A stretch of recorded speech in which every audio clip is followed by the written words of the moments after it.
Di usia 65 tahun, ketika sebagian besar orang mulai menikmati masa pensiun dengan tenang, ia justru berdiri di ambang keputusasaan. Dengan setelan jas putih yang mulai lusuh dan langkah yang sudah rentah, ia mengetuk pintu demi pintu restoran di seluruh penjuru Amerika. Di setiap tempat, ia menawarkan hal yang sama. Resep rahasia ayam goreng buatannya, warisan dari puluhan tahun pencarian, percobaan, dan kegagalan.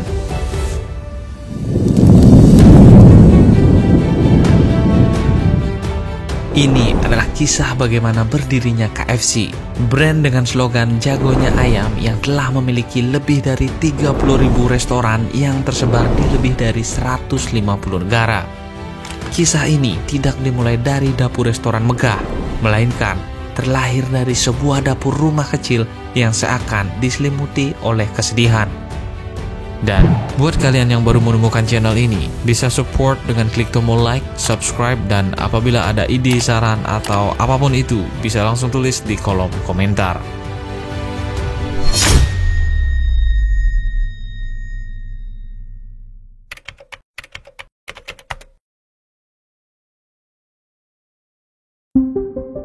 Pada suatu masa, di sebuah kota kecil bernama Henryville, Indiana, Amerika Serikat, lahirlah seorang anak laki-laki pada tanggal 9 September 1890 yang diberi nama Harlan David Sanders. Ia adalah anak tertua dari pasangan Wilbur David dan Margaret Anna Sanders. Sang ayah bekerja di salah satu perkebunan dan juga terkadang mencari tambahan pendapatan dengan bekerja sebagai tukang potong daging. Sementara itu, ibunya merupakan seorang ibu rumah tangga yang bertugas untuk menjaga serta merawat Sanders dan juga kedua adik-adiknya. Namun, kehidupannya tidak seberuntung anak-anak lainnya. Pada usia 6 tahun, Sanders telah mengalami masa-masa sulit karena ia harus menerima kenyataan bahwa ia telah ditinggalkan ayahnya untuk selamanya. Kondisi ini membuat sang ibu harus mencari pekerjaan guna menghidupi keluarganya. Dan mau tidak mau, Sanders kecil harus bertukar posisi dengan ibunya untuk menjaga dan memasak untuk adik-adiknya yang masih balita. Namun, di sisi lain, kondisi sulit ini membuat Sanders menjadi terbiasa dengan kegiatan memasak dan fasih menggunakan alat-alat dapur. Kehidupan menjadikan ini seakan melatih, menempa, dan mengasah Sanders sejak belia sebagai bekalnya untuk menghadapi masa depan. Kondisi ini terus berlanjut untuk beberapa tahun ke depan, sampai akhirnya ibunya memutuskan untuk menikah lagi pada saat usia Sanders beranjak 12 tahun. Kala itu, kehidupannya perlahan mulai berubah. Ia tidak harus menjaga adik-adiknya lagi karena sudah ada ibunya di rumah, dan ia juga mulai bisa bersekolah. Namun, kenyamanan yang dirasakan Sanders tidak berlangsung dengan lama. Belum genap 1 tahun, Sanders mulai tidak akur dengan ayah tirinya, dan masalah ini secara tidak langsung membuat prestasinya di sekolah menjadi berantakan. Tepat di usia 13 tahun, Sanders nekat untuk keluar dari sekolah dan memutuskan untuk meninggalkan rumah. Ia kemudian bekerja serabutan untuk dapat bertahan hidup. Semua pekerjaan yang bisa menghasilkan uang ia ambil. Salah satunya, ia bekerja di lahan pertanian milik warga yang bernama Sam Wilson. Namun sayang, selama bekerja di sana, upah yang ia dapatkan sangat kecil, dan akhirnya ia memutuskan untuk pergi dari tempat tersebut untuk mencari pekerjaan yang lain.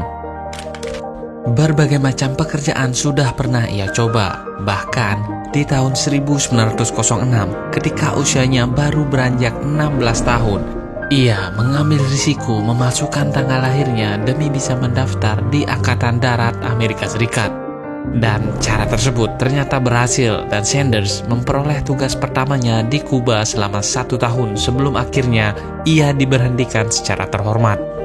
Setelah berhenti dari tentara Amerika Serikat di tahun 1907, Sanders akhirnya memutuskan untuk mencari dan tinggal bersama pamannya yang menetap di Sheffield, Alabama. Saat itu, Sanders juga sudah bekerja di sebuah bengkel kereta api bernama Southern Railway. Dan pada tahun 1909, Sanders bertemu dengan seorang perempuan yang bernama Josephine dan akhirnya mereka memutuskan untuk menikah.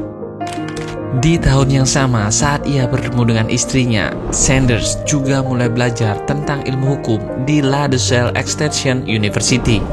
Di sana, Sanders terus menggali kemampuannya sampai akhirnya ia mampu mendapatkan ijazahnya di bidang hukum dengan harapan ia bisa mencari pekerjaan yang lebih layak. Sejak lulus kuliah, ia cukup sering menangani kasus-kasus di berbagai pengadilan. Namun, Sanders tetap merasa bahwa penghasilannya kala itu masih sangat jauh dari standar. Sampai-sampai ia berpikir bahwa ijazah yang susah payah ia dapatkan tidak berguna sama sekali. Berangkat dari rasa kecewa, akhirnya ia kembali ke jalur awal, yaitu bekerja serabutan. Ia bekerja di berbagai jenis bisnis dan perusahaan. Setelah hampir 10 tahun berkelana di berbagai pekerjaan, akhirnya berbekalkan dengan pelajaran dan pengalaman yang ia dapatkan, di tahun 1920, Sanders memutuskan untuk bekerja mandiri dengan membuka jasa bengkel kapal feri. Dan tak disangka-sangka, usaha tersebut cukup sukses kala itu. Hanya dalam kurun waktu 2 tahun saja, perusahaan bengkel kapal feri yang ia dirikan telah menghasilkan keuntungan yang cukup besar. Dan kesuksesan ini mulai dilirik oleh para investor kala itu. Banyak para investor yang menawar bisnisnya tersebut dengan nominal yang sangat besar. Sampai akhirnya, pada tahun 1923, Sanders tergiur dan secara resmi melepas perusahaan yang telah ia rintis kepada para investor.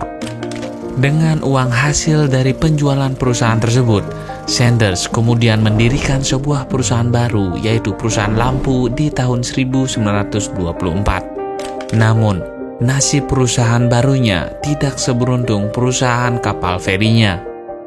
Perusahaan lampu tersebut gagal total karena tidak mampu bersaing dengan perusahaan lain yang lebih dominan dan telah menciptakan teknologi-teknologi baru kala itu. Setelah perusahaan lampunya gagal, Sanders memutuskan untuk meninggalkan kampung halamannya dan pindah dari Indiana ke Kentucky yang merupakan salah satu daerah strategis kala itu. Dengan sisa tabungannya ditambah dengan uang pinjaman, ia memutuskan untuk membuka pom bensin. Namun sayangnya, usaha ini juga bernasib sama dengan perusahaan lampunya. Perusahaan pom bensin ini gagal karena di tahun 1930, Amerika Serikat diterpa krisis ekonomi yang sangat parah. Krisis tersebut dikenal dunia dengan sebutan The Great Depression. Kondisi ini kembali mengharuskan Sanders untuk putar otak bertahan dari krisis. Dengan berbagai pertimbangan dan tentunya sisa modal yang ia miliki, Sanders mencoba kembali peruntungannya dengan mengubah pom bensin tersebut menjadi sebuah restoran yang diberi nama Harlan Sanders Restaurant.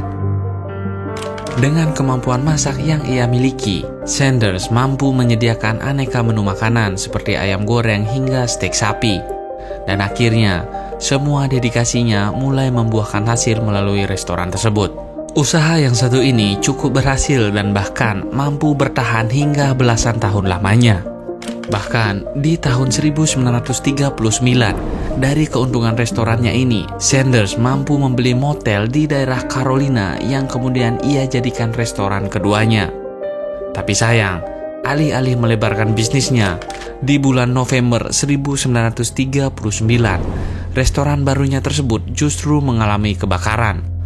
Dengan mengais sisa-sisa restorannya, Sanders kembali membangun restoran barunya, namun dengan tampilan jauh lebih sederhana agar bisa menyediakan lebih banyak kursi atau kapasitas. Setelah berjalan beberapa tahun, bisnisnya kembali dihadapkan dengan cobaan. Bukan karena makanan, pelayanan, bahkan bukan karena kebakaran. Namun, semua cobaan bermula karena adanya perubahan tata letak kota Kentucky. Memang terdengar sederhana, hanya sekedar merubah tata kota. Namun, secara tidak langsung, perubahan ini membuat kegiatan ekonomi yang ada di kota tersebut bergeser. Yang awalnya restoran Sanders berada di tempat yang strategis, berubah menjadi tempat pinggiran kota dengan suasana yang cukup sepi. Perlahan tapi pasti, restorannya semakin sepi. omset turun drastis dan secara hitung-hitungan bisnis, restorannya tidak layak untuk dilanjutkan lagi. Melihat kondisi bisnis semakin hari semakin memburuk, dengan berat hati, Sanders akhirnya melelang restorannya dan berhasil terjual sebesar $70.000 kala itu. Namun, nominal tersebut bahkan belum cukup untuk membayar semua hutang-hutangnya. Kebangkrutan kembali membuat Sanders merenung dan berpikir apa yang bisa ia lakukan di kondisi seperti ini. Di tengah-tengah perenungannya, ia mulai sadar jika selama ini pelanggan di restorannya sangat suka dengan ayam goreng buatannya. Berangkat dari sini, ia mencoba untuk mengembangkan kembali resep ayam gorengnya tersebut. Dengan modal yang ia miliki kala itu, Sanders menghabiskan waktu sekitar 1 tahun untuk melakukan berbagai macam uji coba dengan resep ayam goreng miliknya. Dan setahun kemudian, tepatnya pada tahun 1940, Sanders akhirnya sukses menyelesaikan resep rahasianya. Dan resep rahasia ini akan membawa dan memperkenalkan wajah tuanya ke berbagai belahan dunia dan sekaligus mengubah alur hidupnya.